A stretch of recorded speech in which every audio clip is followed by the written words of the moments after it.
গল্পটা শোনার আগে অবশ্যই মুখে টাওয়াল ওড়না বা কিছু একটা দিয়ে মুখটা সাবধানে রাখবেন। মায়ের হাতে খেলানি খেলে আমি দায়ী না।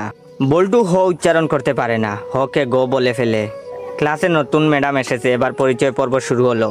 ম্যাডাম বলল, হাই ছাত্রছাত্রীরা, আমি পাখি, এবার তোমাদের পরিচয় দাও দেখি। হাই আমি মন্টু, হাই আমি সেন্টু, এভাবে যে যার মতো পরিচয় দিল। এবার বল্টুর পালা।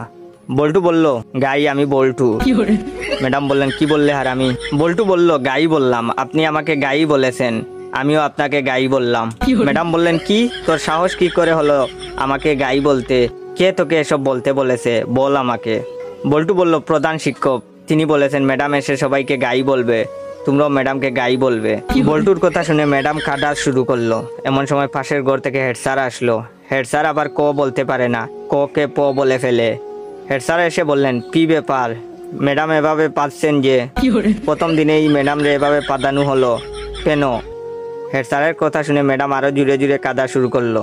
হেড স্যার বললেন, প্লিজ ম্যাডাম, আপনি এত জুড়ে জুড়ে পাদবেন না, আজ আপনার প্রথম দিন, আপনি এত জুড়ে জুড়ে পাদলে মানুষ কি ভাববে?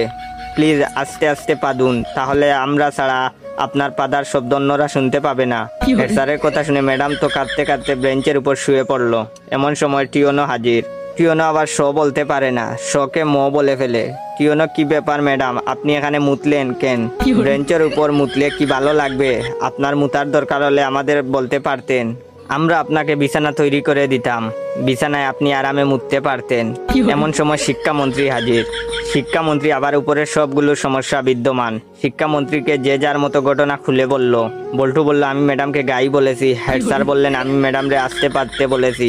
টিওনো বলল, ওদের কথার জন্য ম্যাডাম বেঞ্চের উপরে মুততেছিল, তাই আমি ম্যাডামকে বিছানায় মুততে বলেছি। তখন শিক্ষামন্ত্রী বললেন, ও বুঝেছি, গাইটা পাততে পাততে বেঞ্চের উপরে মুতেছে। এটা শোনার পর ম্যাডাম তো বেহুশ।